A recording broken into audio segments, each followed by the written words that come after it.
We've used this tool already. This is a vernier height gauge. This particular one is a 6-inch vernier height gauge.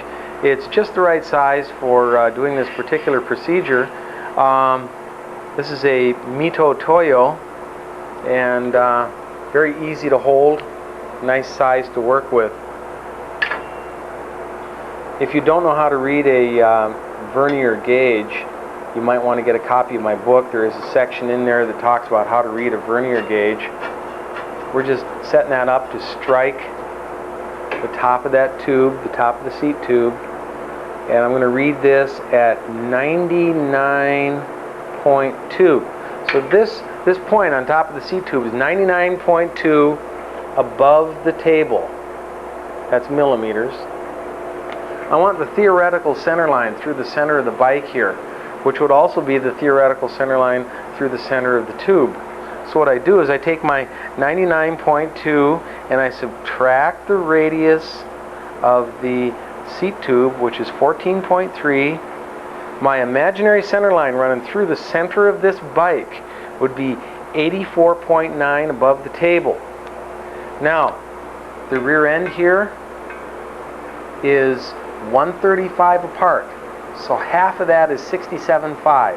So if I go to my imaginary center line, which is 84.9, I'm going to mark that right here. 84.9 imaginary center line. Then I want to go 67.5 down to here, down to the inside face of the lower dropout. So minus 67.5 equals, this theoretically should be 17.4 millimeters above the table. Then if I add 135 there plus 135 equals, that's 152.4 to underside there. Then I'm going to add 7 millimeters for the dropout thickness plus 7 millimeters. That means this top surface should be 159.4.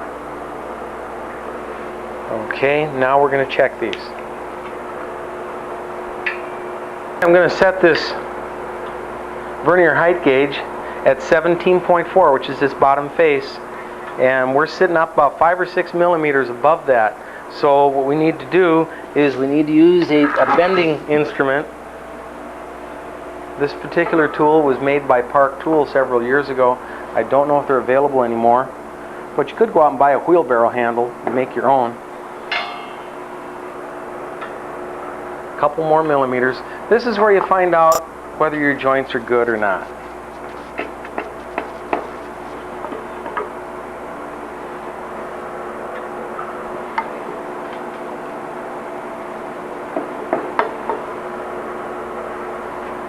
Okay, now we're going to set this for 159.4. Those of you that have the extra money to go out and buy a digital, that's great.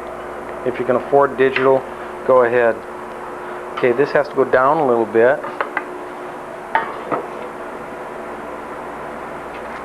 Don't go hog wild here. It's kind of a bend and check sort of thing.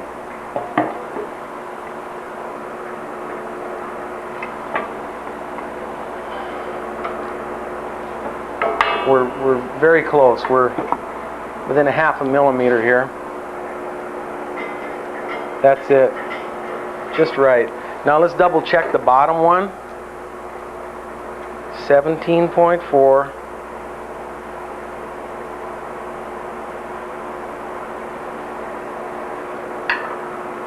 17.4. We could come up a little bit on that. Don't forget, it takes about 1/10 of the force to go back again as it takes to go the first time. So if you overshoot when you're cold setting, it'll take you 1/10 the amount of force to go back again. Here we are, just touching it there. Let's double check our 159.4.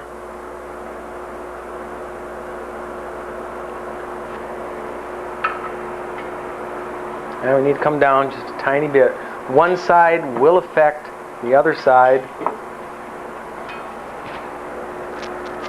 There we go. Excellent. Just right. Now let's throw a rear wheel in there and see how we sit on the center line with the rear wheel. Alright, let's do some inspection down here on the seat stays. We have to find out if the wheel is sitting in the center between the two seat stays. So let's take some blue layout dye and darken the seat stays just below the seat stay bridge.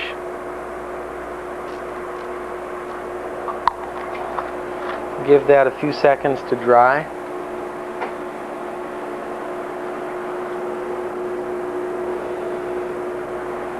Then we just take a ruler, straight edge of just about any sort, and scrape it on there like that, and we have nice center lines going right up the center of both of those seat stays.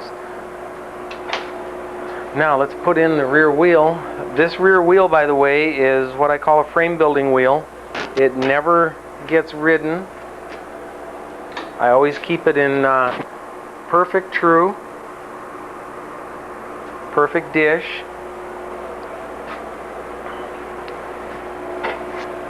And we're going to measure from the rim to one of the lines 30 millimeters. And we'll measure from the rim to the other line 31 millimeters, actually 30.5 millimeters. There's no way that we can possibly get any closer than that. So we're going to leave that just the way it is. That's an excellent reading right there.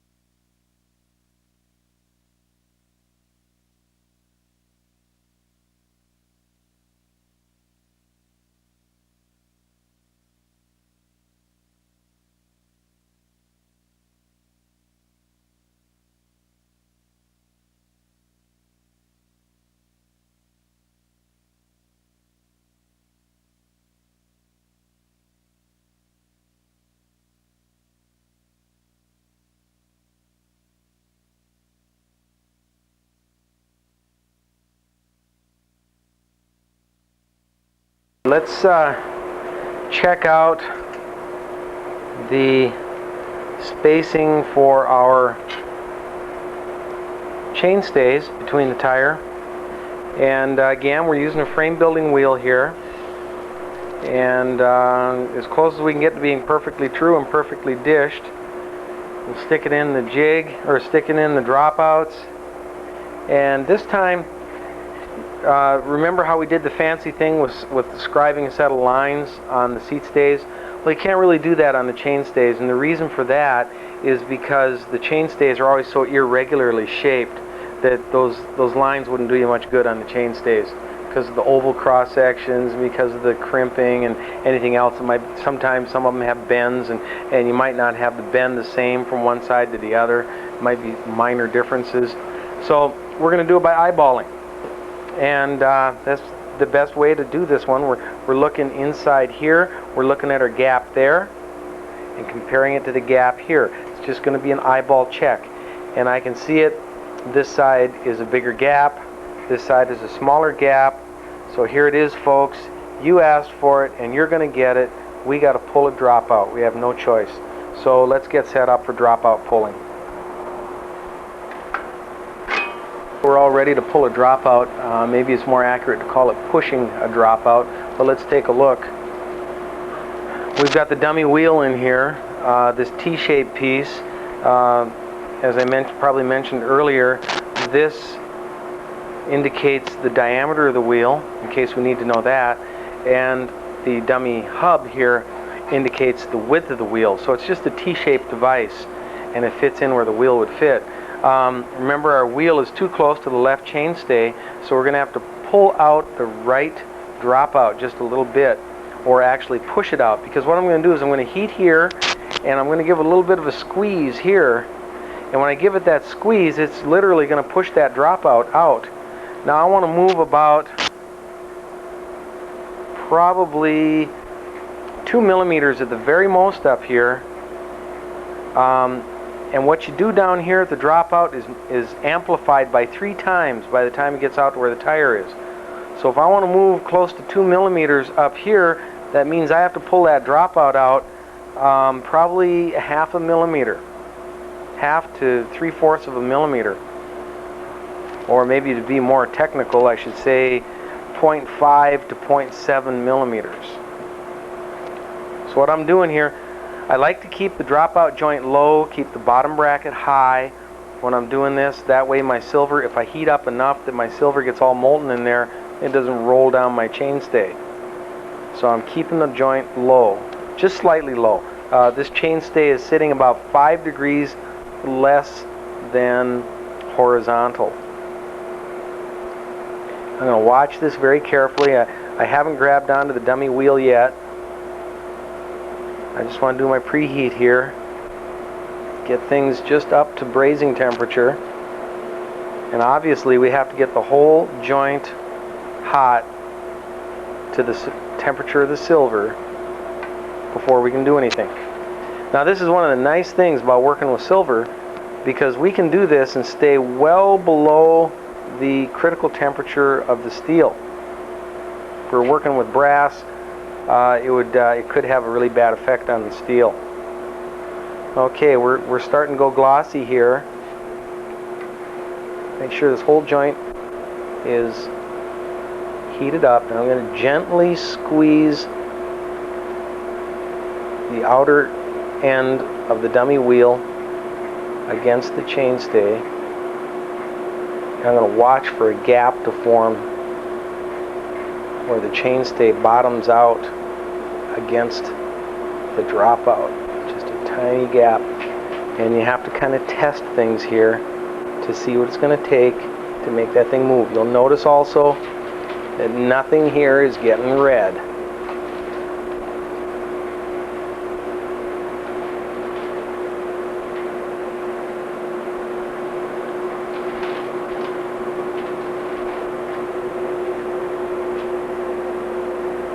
Ooh, that moved a lot.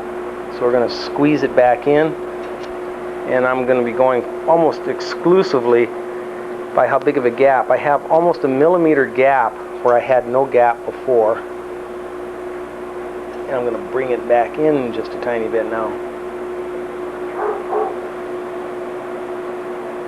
Okay, we're going to leave it at that. Now, I need to kind of patch things up here. This is just in case we got it. Sometimes it takes several times to pull a dropout. So I'm going to kind of patch things up here, make sure that all my areas are filled. If I have any boogers or anything, I'll have to remelt them, make them look pretty again.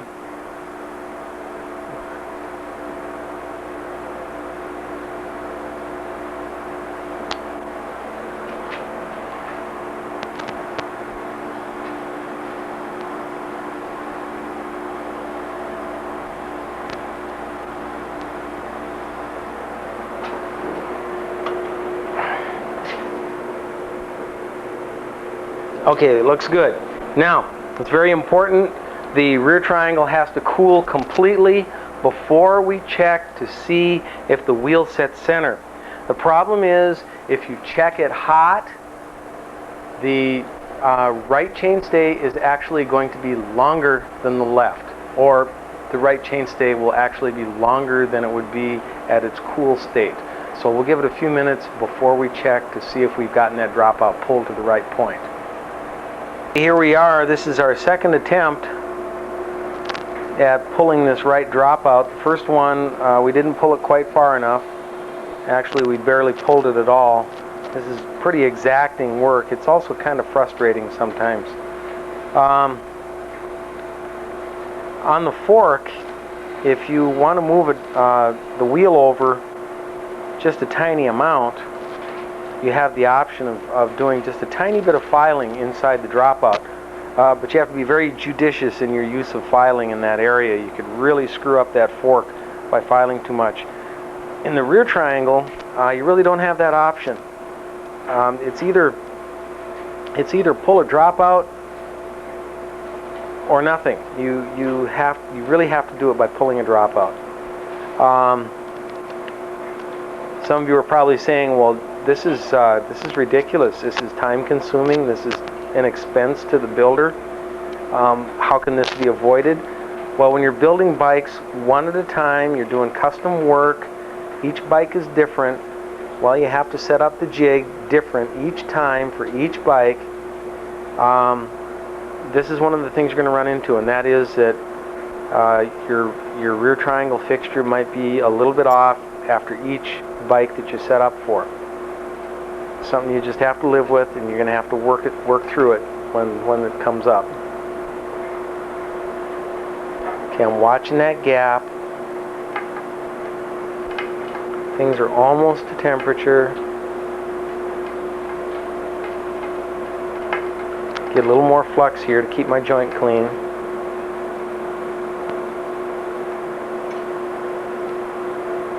And there we are. I think we're up to temperature.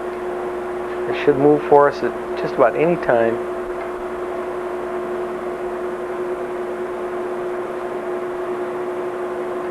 Oh, there it moved. And I still don't like how much I pulled it. There, we're going to leave it at that. Let me fill those. There's a little tiny gap here. I got to fill that. This gets to be kind of frustrating because you have to clean up the whole joint. You have to treat the whole joint as if you were successful each time you do this. So it gets old really fast.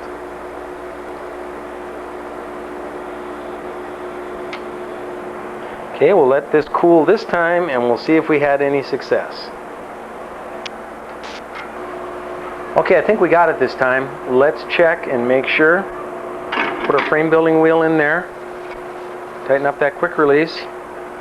And we'll eyeball it. And I don't think we can get any closer than that. We'd be pretty hard pressed to get it any closer. Let's go with it. Alright, it's time to ream the seat tube. So let's take this. This is a Chadwick number 28 adjustable reamer. It has 1, 2, 3, 4, 5, 6 blades that move up and down a tapered shaft. Tapered blades that move up and down a tapered shaft, and as they move up the shaft, they get larger. Also, let's see, there are some Japanese versions of this made. Chadwick Trefethen is the company that makes this one. It's out in New Hampshire. Slide the tool in and see if it passes. Then turn this about a half a turn, half to 3/4 of a turn up the shaft. See if it passes again. Turn half to 3/4 of a turn up the shaft. See if it passes again. We're getting tight.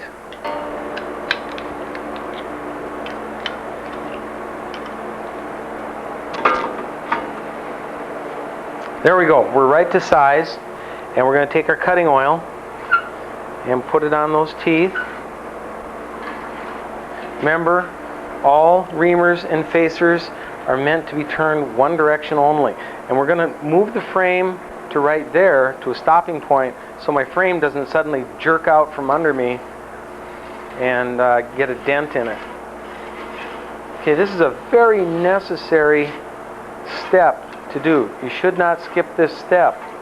I can think of some manufacturers who are guilty of skipping this step and just using the next size down seat post.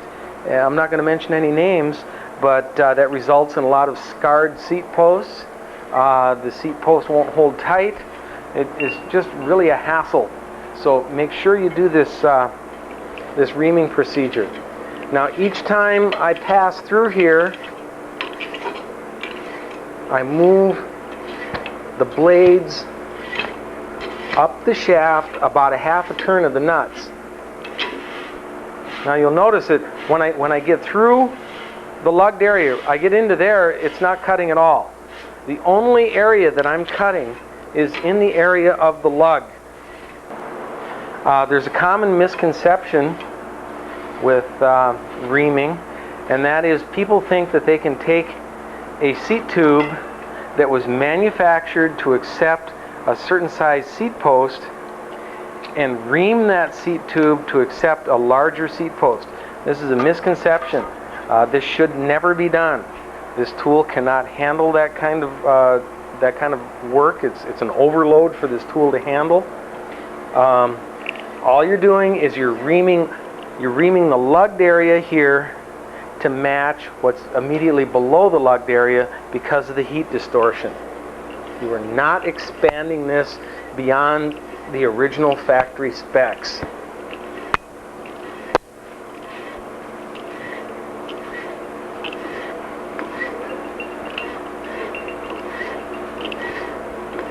It's best to do this before you cut the slot in the seat lug, because if you try to ream when the slot is already cut, you get a lot of snapping going on. The blades hit that cut and they keep snapping as you're trying to turn the tool. Okay, there we are. This time it got through the lug and there's just a little bit of force down in this area. Continuing to turn in the same direction, we'll take the tool out. We are now expanded or reamed in the lug area to match the area just below the lug. That's all we wanted to do. Then we take our gauge, which in this case is a 27.2 seat post, slide it in. Nice fit, beautiful fit. It's exactly what we want. We're going to finish off the seat lug area now, so let's take a look. First we have to drill a stress relief hole, and I usually drill this hole at 7/30 seconds. So here we go.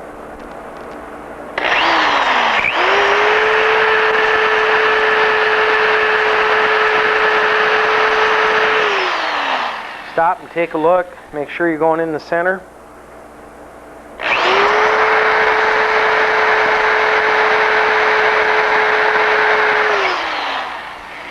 Check a look.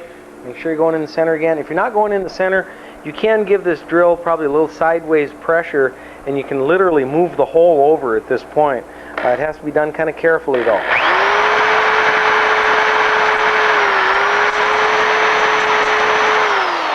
Check again. At this point, it's nice and it's right in the center. At this point, I can't move that hole anymore.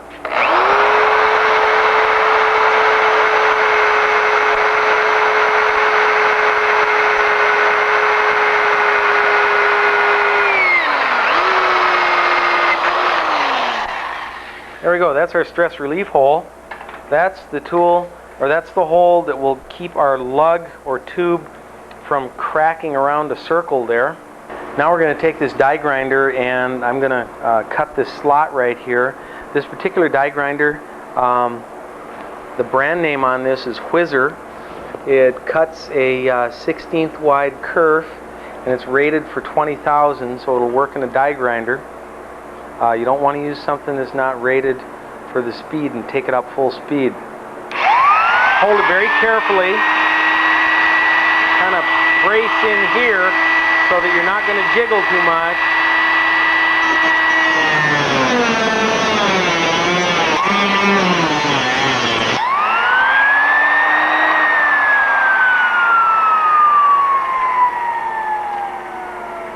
There we go. That's step 2. Step 3, we're going to take, this is simply a brake cylinder hone. I was able to find this one that had nice long 2-inch stones on it, and an air-powered drill, and we're just going to slide these spring-loaded stones inside there.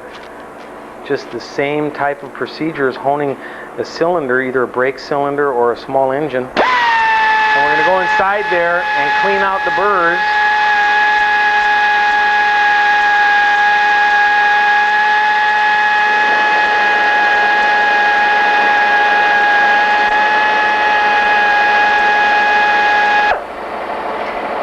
Let's see how we locate a set of cantilever brakes. Right here you can see I've got the cantilever stud and I've got an old cantilever unit. You can use any cantilever unit you want. They're pretty much set for the same height no matter what. And just you can have this thing kind of loosely put together and line it up so that you're in the middle of your adjustment range on the cantilever, and get everything all set here so it looks like you got a good position on the wheel. Everything looks good, and then when you get that position exactly where you want it, mark it with a file stroke that marks the center of where you want that stud to go. And now I'll show you the cantilever jig that I've made. Let's take a quick look at the brazons that are going to go on the seat stays. Here's a little device. I built this little assembly right here, and it screws onto my dummy wheel. The cantilever studs are set at just the right point, so they're right on that mark, and they're all ready to braze on. This will go really fast.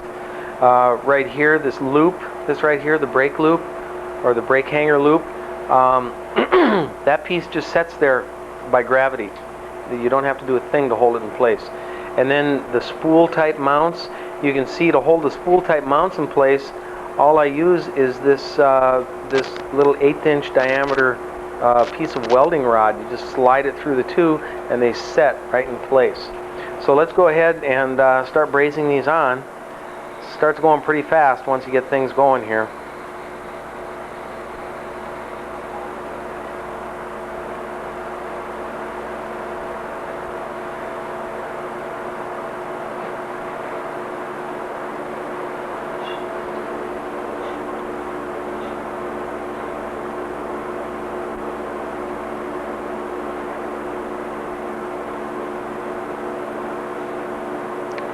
Same procedure as before. The preheat and everything is all the same.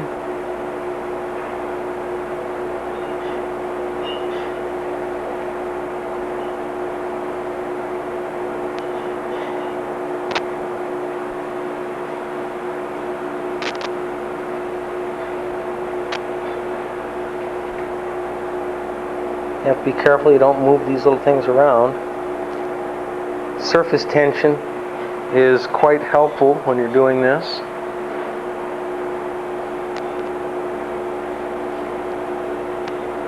That silver will just hang right inside that piece there.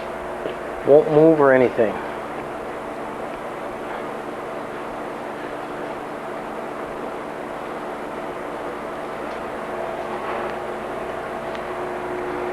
The brazons are usually quite thick in comparison to a piece of tubing, where a piece of tubing can overheat in seconds. And of course, after a piece of tubing does overheat, you have serious crystallization problems. These brazons are so thick that even if they do overheat and get red, it's not going to cause a problem, because indeed they are so thick. If you look at the wall on this cylinder right here, that wall in places is 1/8 inch thick, or let's say 3 to 4 millimeters thick. You look at the tubing, and the tubing at the thickest point is 1 millimeter thick. And of course you're talking about the diameter too, which gets into what they call the beer can effect. And the beer can effect basically kicks in when the wall thickness is less than 1/25 of the diameter. So if you have a wall thickness that's thin enough, suddenly you find out that you can crush the piece of tubing just like crushing a beer can. And it only happens at this certain stage when the wall thickness, when the balance between wall thickness and tubing diameter hits a certain point, then you have the beer can effect. Center of the top tube is one location where you're going to have trouble with the beer can effect. Bottoms of seat stays, ends of fork blades, bottom of the steering column, those are areas where you're not going to have trouble with the beer can effect.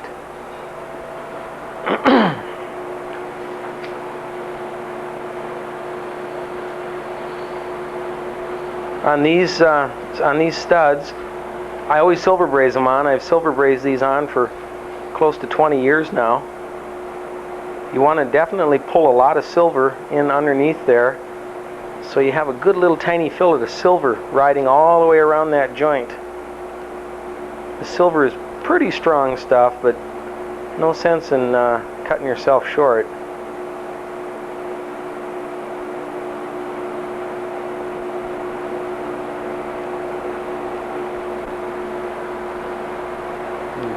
Add it in one spot and just pull it the rest of the way around the piece.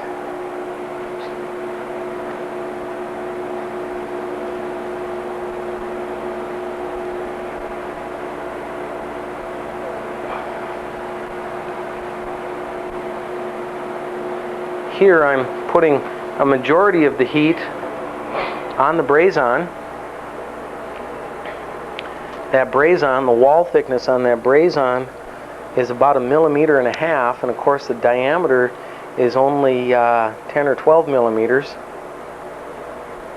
And of course the seat stay here, the wall thickness is probably 0.5 millimeter, and the diameter is 14, so we're getting close to the beer can effect.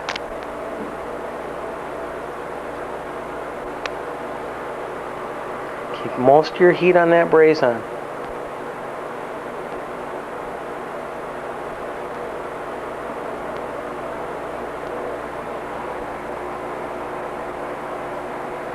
Of course, the silver follows the heat. You don't have to do anything except use heat to get that silver in the right location.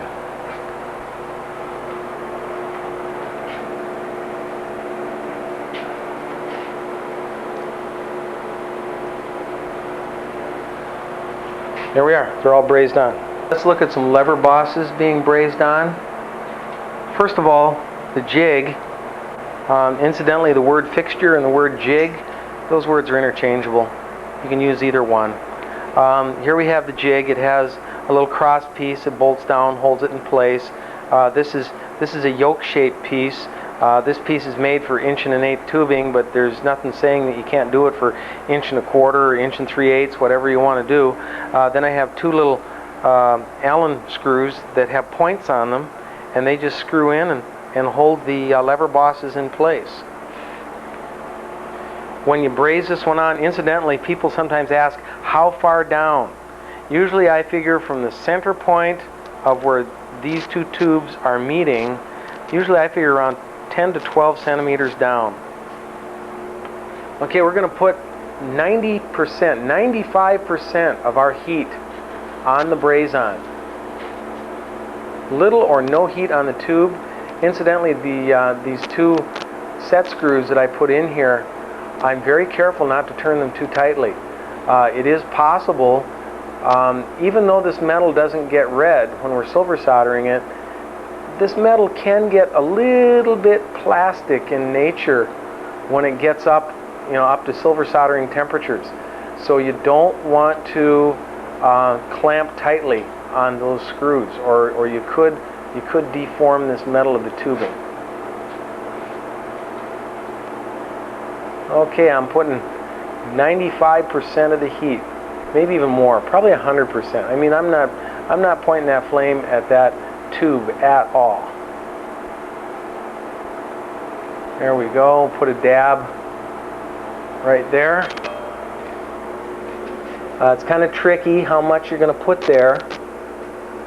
You have to pull it all the way underneath the piece from one side to the other, and you don't want to have any extra kicking around the outside, because with a lot of brands of levers, you've got a plate that has to drop down over this square piece. So we don't want any excess silver kicking around here.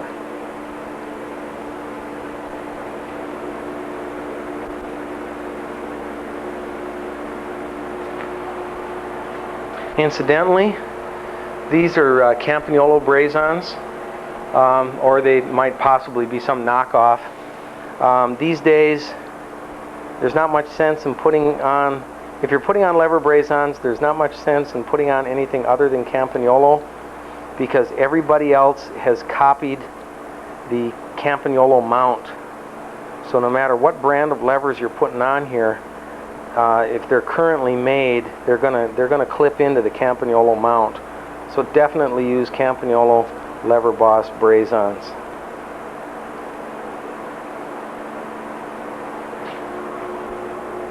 Again here, look at that. 95%, maybe even 100% of your heat on that brazon.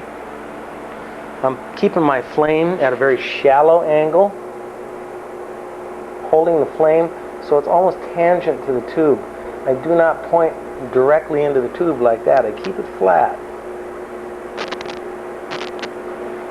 Very, very little heat on the tube. There we are. We're all set to go. Next thing we're going to do is we're going to put in an internal top tube guide, which is probably a mystery to a lot of you, but I think you'll find it quite interesting. Let's mount an internal top tube cable guide. First of all, I like to put these slightly above center, and we're going to go about 10 centimeters back from the center lines where they cross, and again slightly above center. Notice that this is going out in one side and again out the same side of the tube. Don't ever try to put this in one side and out the other side. It'll take you 2 hours to fish this thing through. What happens is the tube will go through, glance off the other side of the tube, and it'll find this hole almost automatically, as long as both holes are on the same side of the tube. Now, I'm going to mark these. I'm going to mark them with a fairly heavy punch so my drill doesn't wander on me.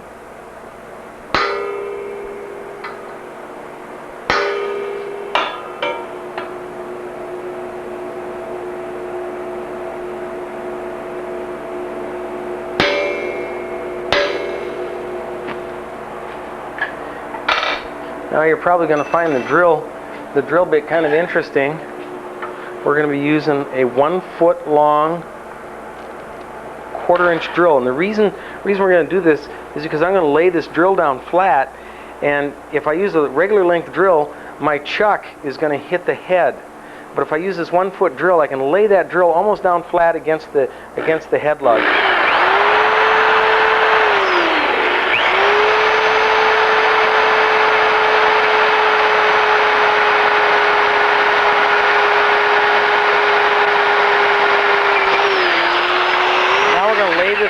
Going to lay this thing down flat.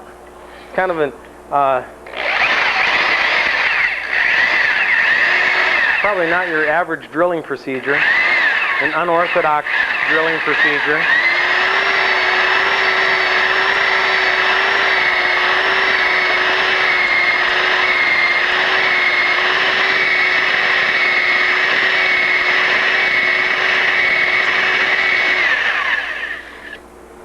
There's one hole. Don't normally use a drill that way, but always a new way to do something, huh?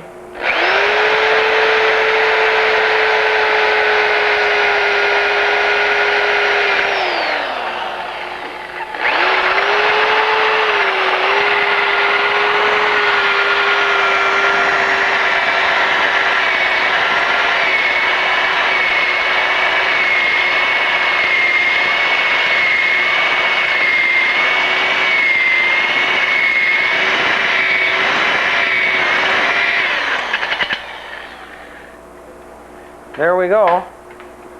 That's our hole. All right, here we have a 1/4 inch piece of stainless steel. Nice to use stainless steel here so it doesn't rust out on you.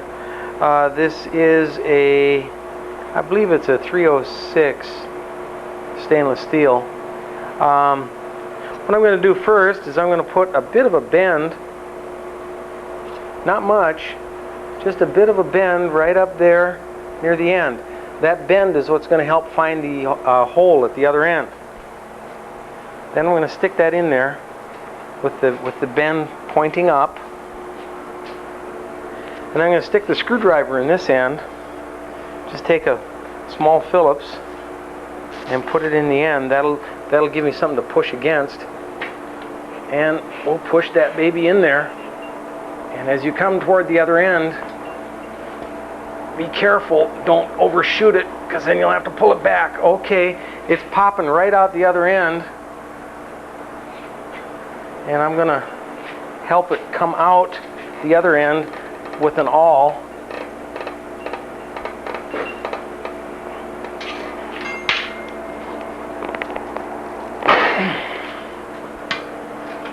Takes a bit of pushing. There we go. We're out. Push it beyond that bend that we put in there. We've got a continuous tunnel right through there. We'll put some flux right around the outsides of those joints. Don't worry about any cleanup because that hole that we just drilled is nice and clean, and the stainless steel tubing has no oxidation on it whatsoever.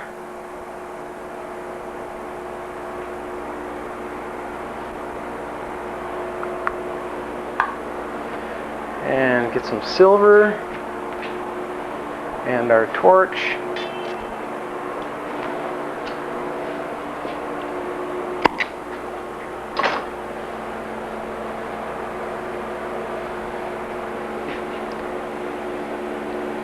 Really simple brazing procedure here. We're just going to drop that silver around the edges and let it soak right in. One area you want to make sure to get silver into is this area right here at the base of the tube. This area where I'm pointing the torch at right now, because right in that area is some paper thin piece of tubing there, and we want to make sure and make it beyond that bit of paper thin tubing. Be generous with the silver, because anything that's left over we're gonna file off and sand away later.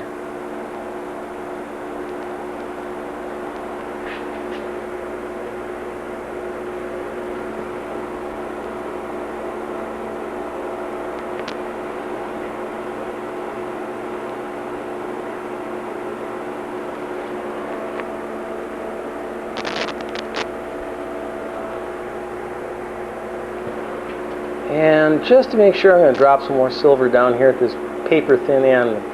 Pull it back inside here. And we'll do the other one.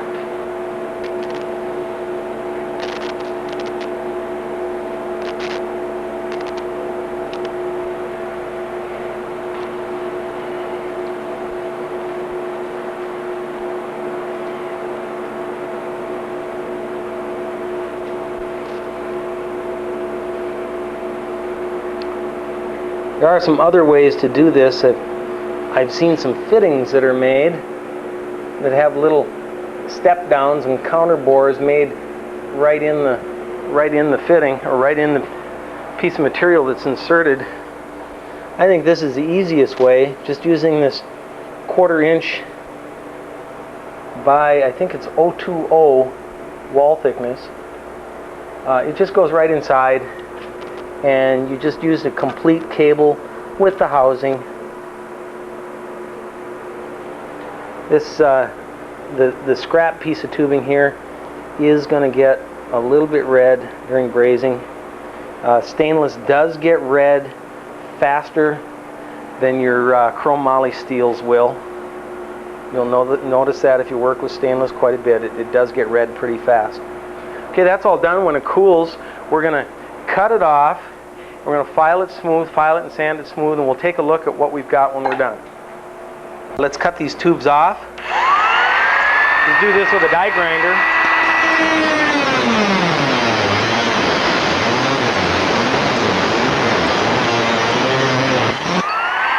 Since you're doing this with a die grinder, it's not necessary to wait for any cool down time.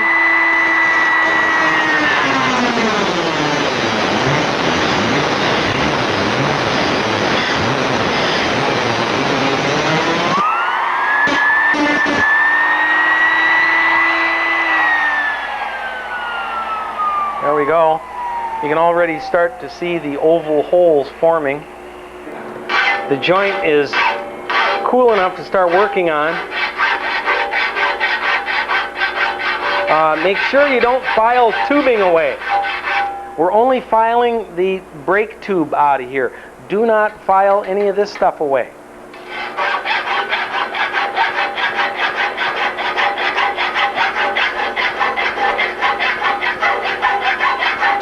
I'm using an 8-inch Nicholson half round here.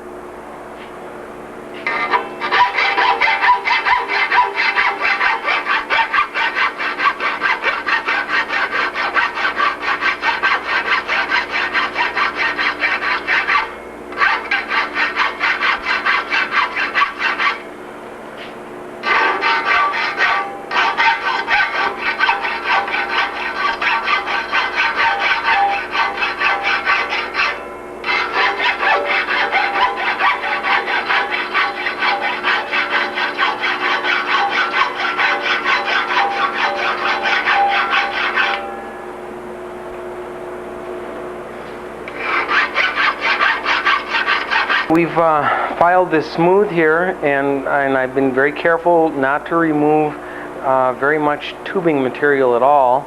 I started out with the 8-inch Nicholson half round, and then I went to the 8-inch Nicholson flat file to get a little bit smoother finish.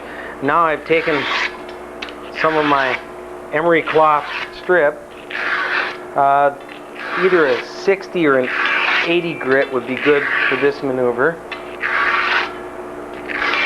And we're just going to clean this up. This will get rid of the file marks, and this will give it a really nice finished appearance. If you've got sensitive skin, stick some band-aids on before you do this kind of sanding.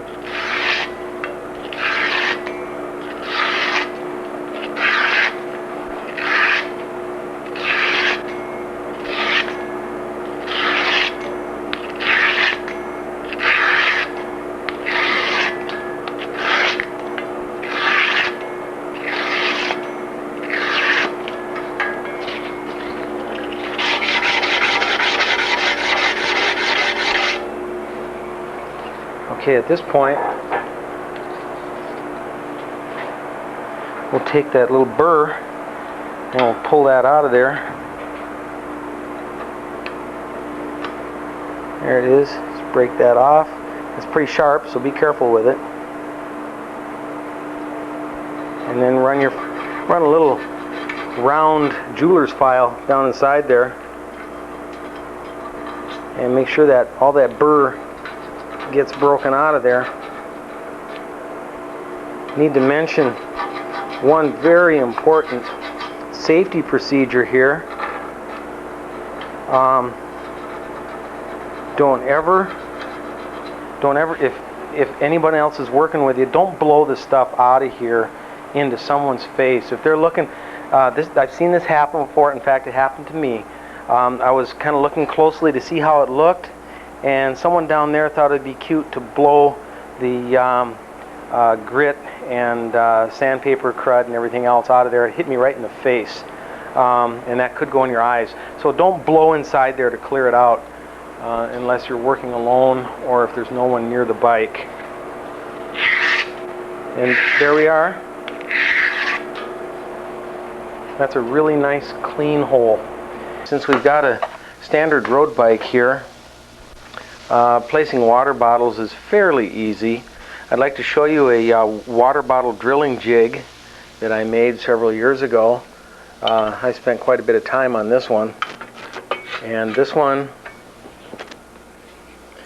is designed, it locates right here, and this is my drilling area. I have two drill bushings right in there, hardened steel drill bushings, and I just start my drill up. This drill, by the way, is a Makita right angle drill. It's the shortest one I could find from here to here. Because if you're working with a very small frame, you don't have much room to work in, it's nice to have a really short drill. And just drill your hole right there and there. Now this jig only works if you're making a standard road bike with 1 1/8" down and seat tubes. Again, we'll put it in place like this. Drill there, and when you put these 2 sets of water bottles in after using this drilling jig, they'll be corner to corner right down here. And it's a really fast way to do standard road bikes. Hang on, and I'll show you how we're going to locate the bottles on this one. First of all, because this bike is a pretty short bike, we all know that a front derailleur strap is going to go around the frame right about there. And because this is going to be such a short bike, we want to keep our bottle cage down as low as we can get it right here. So let's measure up. It's been my experience that a front derailleur strap is going to fall about 15 centimeters up from the center of the bottom bracket. So right there is going to be the center of our front derailleur strap. So that's automatically going to locate this bottle for us. And there's our center line right there, and there are 2 holes right there. And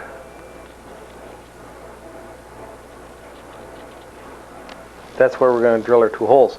Now we have to locate the other bottle.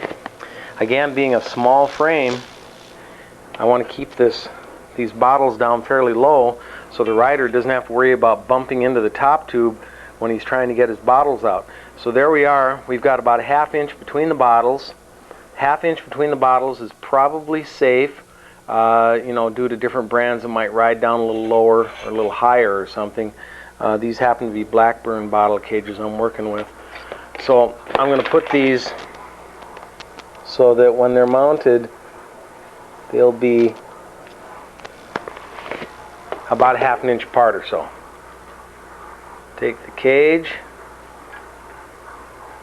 and mark for 2 holes. Okay, those holes incidentally should be 2.5 inches apart. Some of the older cages, like the old TA cages, you'll find will be, I think they were 65 centimeters or 65 millimeters apart on those hole locations. And the newer cages are exactly 2.5 inches, which is closer to 63. Let's take a look at the underside now. We're going to put an underneath water bottle on this bike, which is a common thing to do with a touring bike. We're going to put a bottle on the underside here. I don't like to put these bottles down too low. I don't want to have them up against the bottom bracket shell here, especially because you're going to have a little granny gear right here, and I don't want that bottle right next to this granny gear. So I recommend you move it up a little bit. If you're at all concerned, you can put a front wheel in and check to see if your front wheel is going to be clearing the front end of that bottle. Obviously, I wouldn't recommend one of the tall bottles in this location, but we're going to run that first hole about 1.5 inches up from the point of the bottom bracket shell. Right there, that point, we're going to run up about 1.5 inches. There we go, 1, 2 places. Alright, first of all, we're going to center punch for the drill, and just take a small center punch here and try to get this on the center line of the tube. Chromoly tubing, so it might take a little healthy punch there.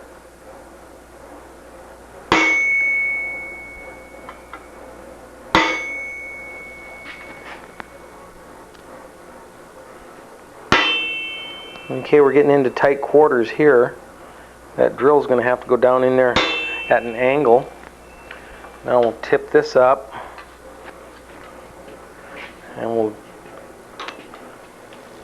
punch the third bottle. This is a thin section of the tubing here, so don't get too exuberant with that hammer. You can put a horrible dimple in this stuff in this location.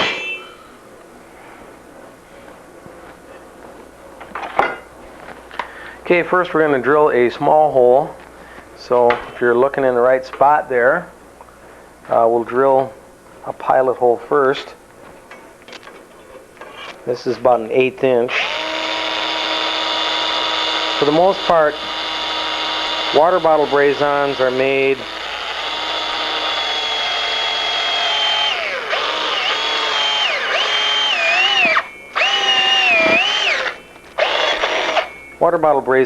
for 1/4 inch.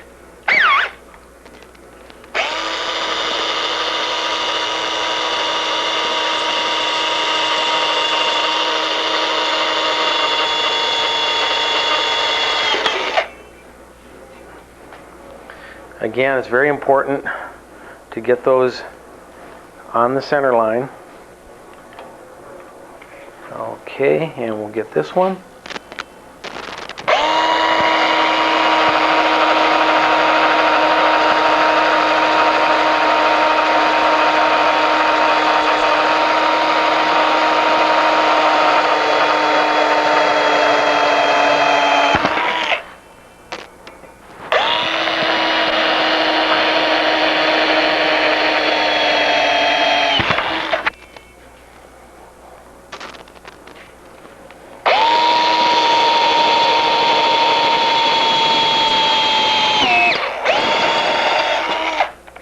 And here's that tight one.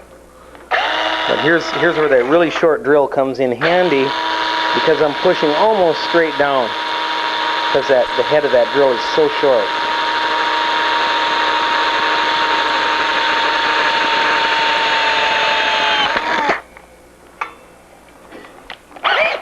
Okay, now we're going to change to a 1/4 inch drill bit, and I like to use a shorty drill bit. These drill bits are available, generally available at tool companies, and a shorty bit, buying a shorty bit brand new is a lot different from making a shorty bit out of a regular size bit. What happens is, as the drill bit goes up near the top of the drill, near the top of the flute, the web gets thicker and thicker. So if you just take a regular drill bit and try to make a shorty drill bit out of it, your chisel point on the end here is going to be really wide, which is a lot different from going and buying a shorty bit that has a little tiny chisel point there. Now we have to take a look here and see that we're on center. Those two holes look pretty good. If we're not on center, we want to kind of push the hole to one side or another. Okay, now here comes the pushing. What I'm going to do is I'm going to give this drill sideways pressure as I'm drilling, and I can usually make that hole move over, sometimes as much as maybe 3/32 of an inch.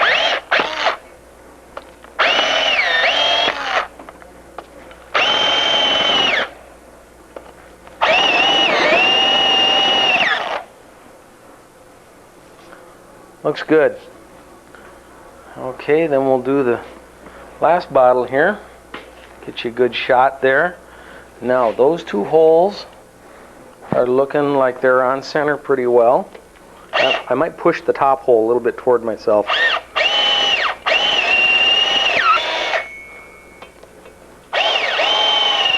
And getting them ready for brazing is quite simple.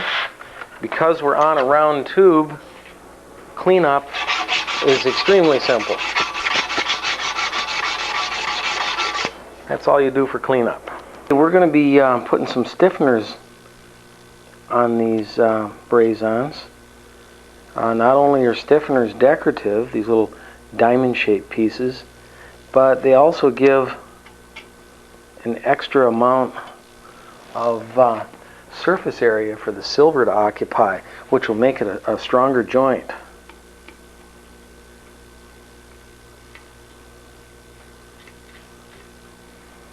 once you get going on these water bottle fittings, they move pretty fast.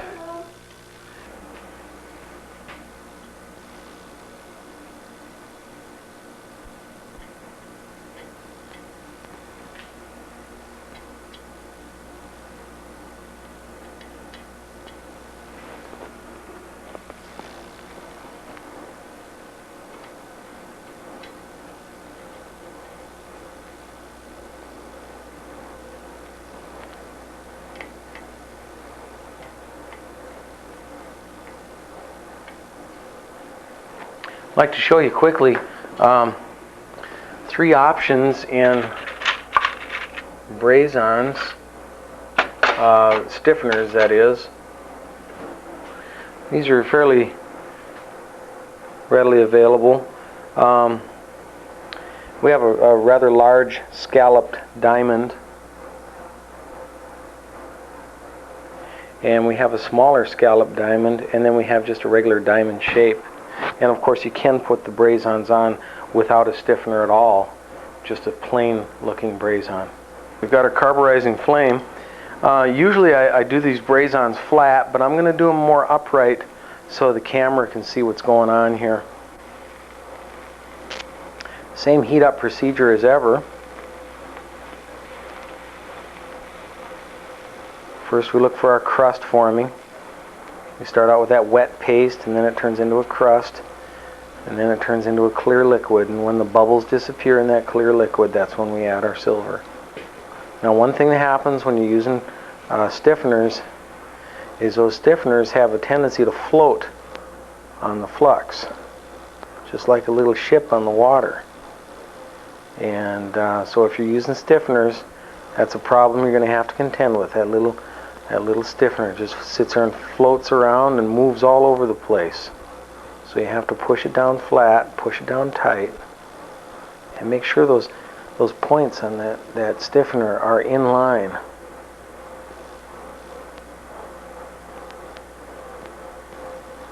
If you can drop that silver in place without touching the stiffener or without touching the Brazon, you won't disturb it. Kind of a trick. Comes with experience.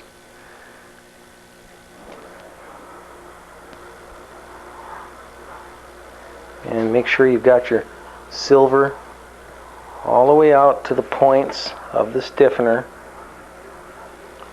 Make sure you've got silver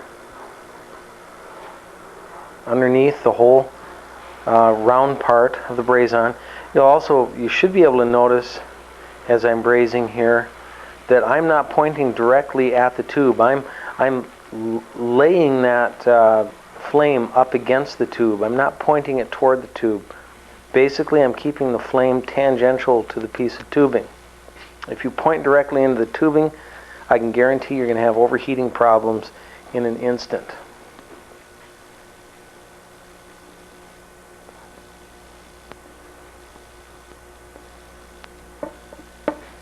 One thing that's kind of fun to do, I don't know if you can see the top hole right now, but we can blow smoke rings out of there. It's always fun to blow smoke rings when you're putting on water bottle Brazons. They're kind of cute little smoke rings when they come out.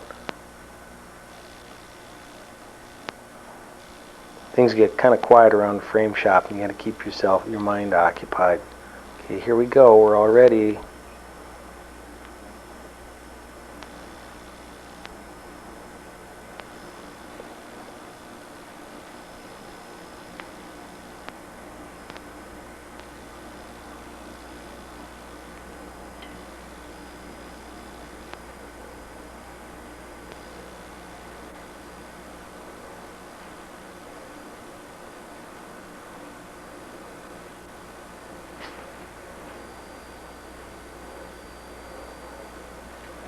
Bottom point on our Brazon is sticking up, and I'm going to take these really crummy needle nose pliers. I'm going to push that down.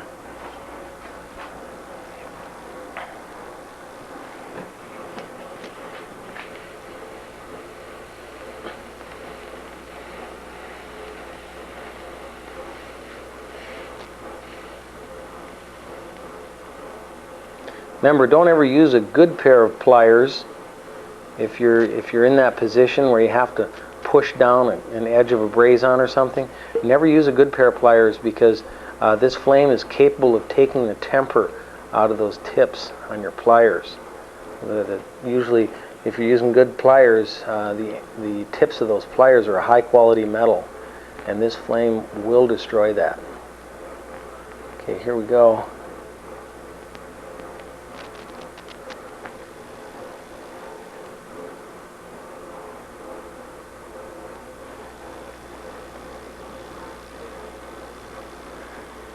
Yeah, that one went quite quickly. And we'll do numbers 5 and 6. You have to be really careful of this flux, by the way. This flux is quite sticky and gooey when it's at high temperatures. You don't want to have it fall on your skin, because it'll just sit there and burn and burn and burn until it cools. And you won't be able to get it off. When it finally cools, you'll be able to literally chip it off yourself, and it'll be burned into you. So be very careful around this stuff.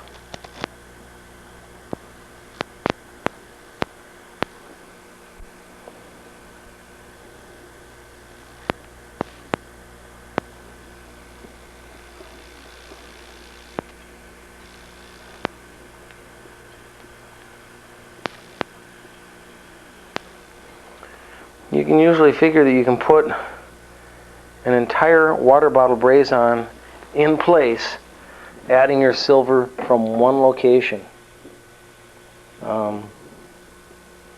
It's really not necessary to add silver from different locations of the braze-on.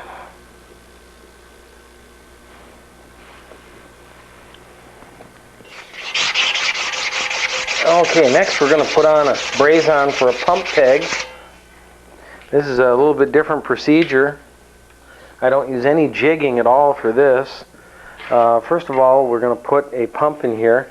This person is asking to have a Zeffel HPX sized, and we're going to use an HPX3, and I'm going to eyeball where that pump tip goes, and we're going to put it right here.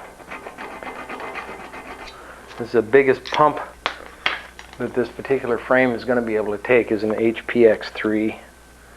A little dab of flux there.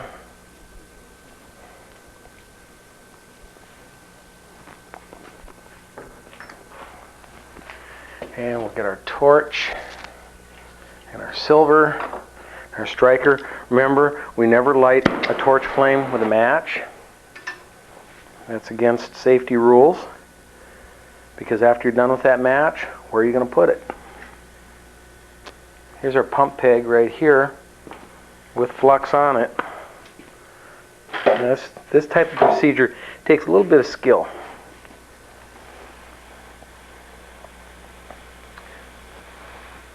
Oops, I'm supposed to be putting it up here. So we'll just scoop this flux up, and we'll go up here with it.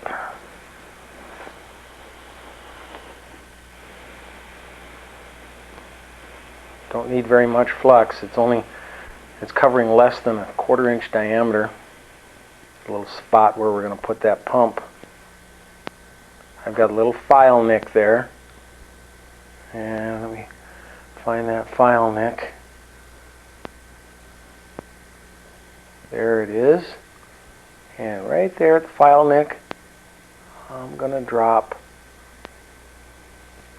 a drop of silver that I know from experience is going to hold a pump peg. Then I'm going to heat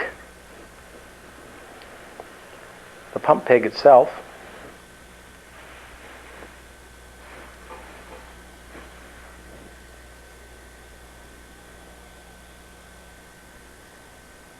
Until that's all ready. And this just takes some eyeballing here. Heat that spot up again. Get ready to drop the pump peg right on it.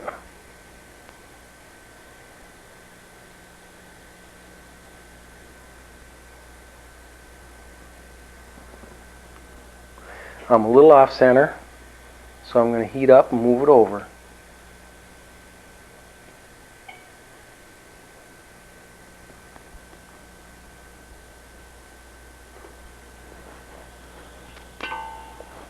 think I'm pretty good there. Just double check, make sure things are warmed up and heated up okay. Yep, it wants to rest this way, so I'm going to grab onto that. Since this is silver, you can heat it up as many times as you want.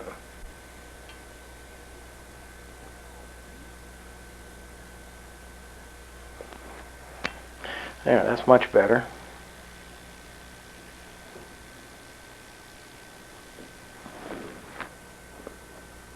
Right on the center. Nothing worse than having a pump visible on one side or the other of the frame.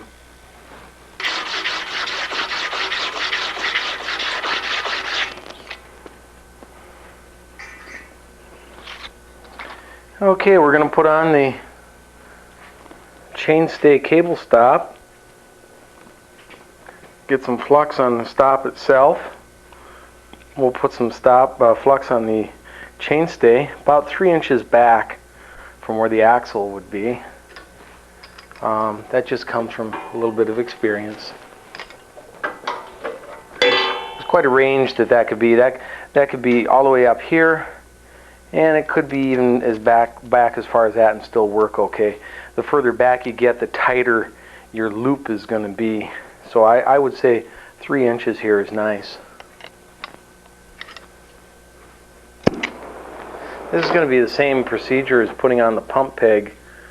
We're going to heat up the area first, and we're going to put a dab of silver, and then we're going to hold that braze-on in place while we reheat it.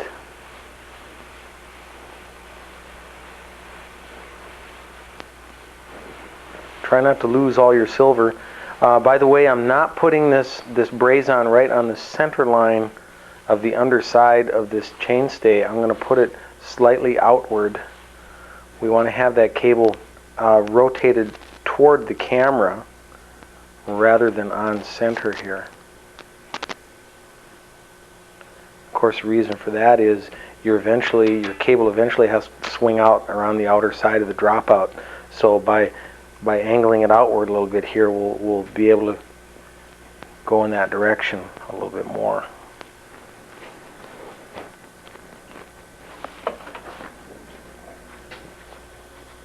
Now when you're doing this, be careful not to hold that flux above your hand. You don't want to have that flux drip down onto your skin. If you do hold your hand underneath, make sure that, see how it fell? It fell between my fingers. You want to make sure you hold it like that.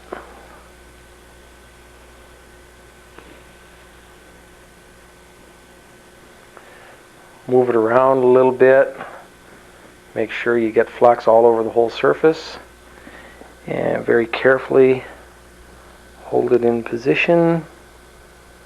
I'm heating up the silver right now, but I'm keeping the piece above my flame so it captures some of the heat from my preheat here.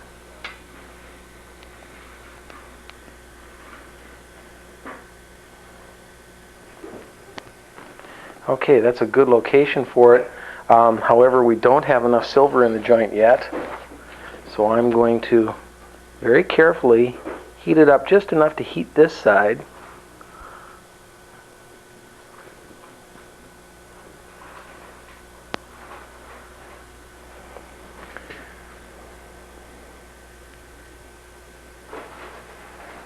The same way we did on the rear wheel, we're going to set up our cantilever, get everything all lined up here. That looks good. That looks good for a cantilever location right there. Cantilevers do have a fair amount of adjustability. I use this old set of Shimano cantilevers just for location purposes. When I get it right, I put a mark right on the center line of the braze-on. These braze-ons, incidentally, are made for round fork blades, and we're going to have to go in here and modify that curvature where it meets the fork blade, because the way it is, it's made for a 1-inch diameter fork blade, and these are Continental fork blades. So I'm going to take some time to fit that right now. We can see that that Brazon fits that contour much better now. Definitely worth your time to spend that little bit of time making that a better fit. As I mentioned earlier, you want to spend a little bit of extra time getting these Brazons to fit well, not only because they're manufactured for a 1-inch diameter round unicrown blade, but also this joint right here, unlike the Brazons, the cantilever Brazons for the back, which are under compression when they're applied, this joint is under tension when the brakes are applied. So if you don't do a good job of fitting and soldering here, these things could tear off, and that'd be the last time you'd want, the last particular time you'd want a set of Brazons to tear off would be a set of brake Brazons tearing off when you're trying to brake. So make sure you got a nice fit, very close to that fork blade all the way around.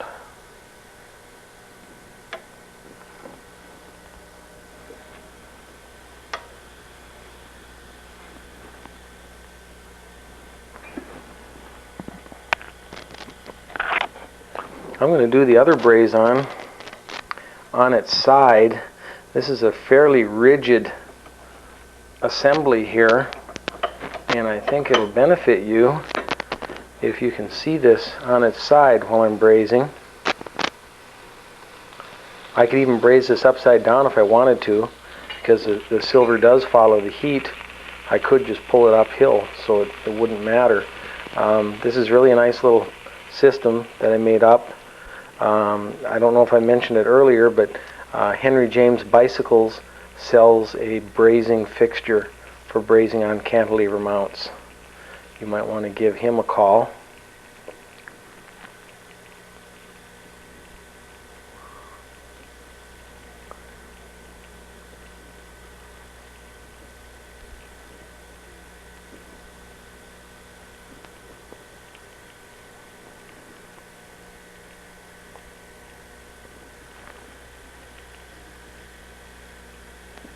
I'm putting about 90% of my heat on the Brazon itself, very little heat on the tube. The tube will get what heat it needs from the joint as you're brazing.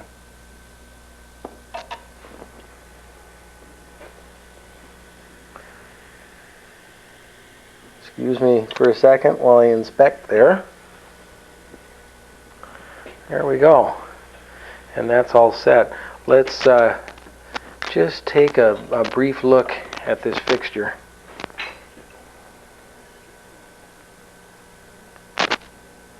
There you go. Give you a good shot of that and a good shot of the rest of it.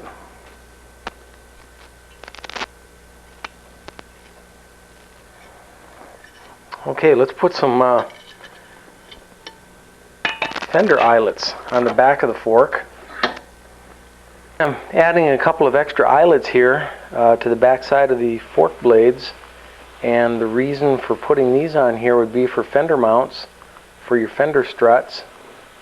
All I'm using is a couple of Brazon spools for a rack mount, kind of versatile little things. There are various other things I've been able to find to use for these, or to use these for.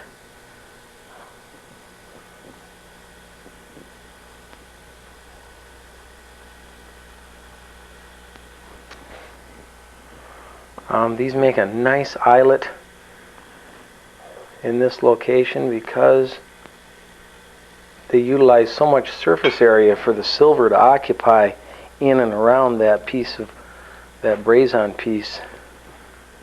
We get a little tiny micro fillet built up all the way around there. Okay, here we are. We're doing the second eyelet. As I was saying earlier, the jigging is quite simple here. All we're using is just a steel rod, 1/8 inch diameter steel rod going through the two eyelets, and it just does a little balancing act on top of these fork blades.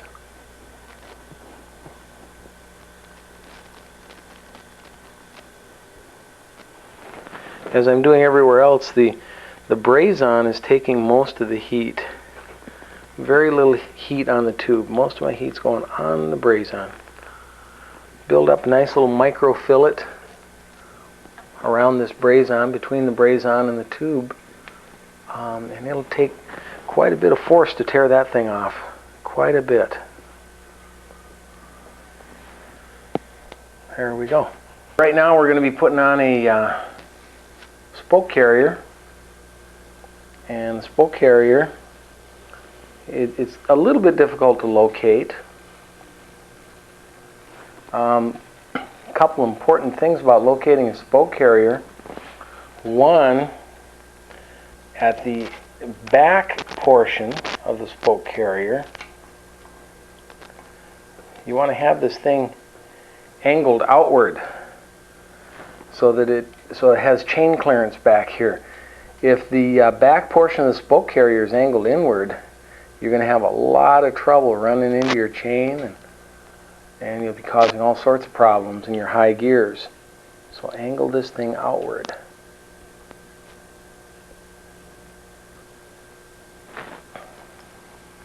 I'm going to remove my clamp assembly now, my C-clamp, and I'm going to do the rest of it with my burned up pair of needle nose pliers.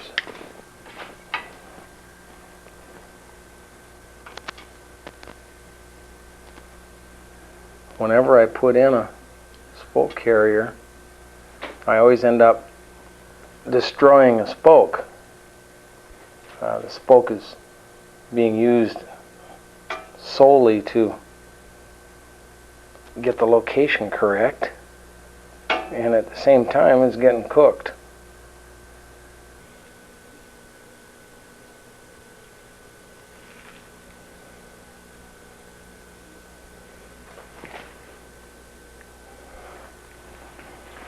Okay, now at the bottom end of or at the forward end of the spoke carrier, you need to have the other end directly on top of the chainstay.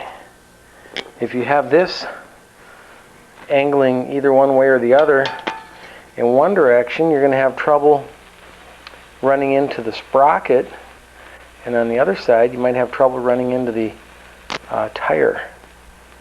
So right in this area you need to have that piece directly on top.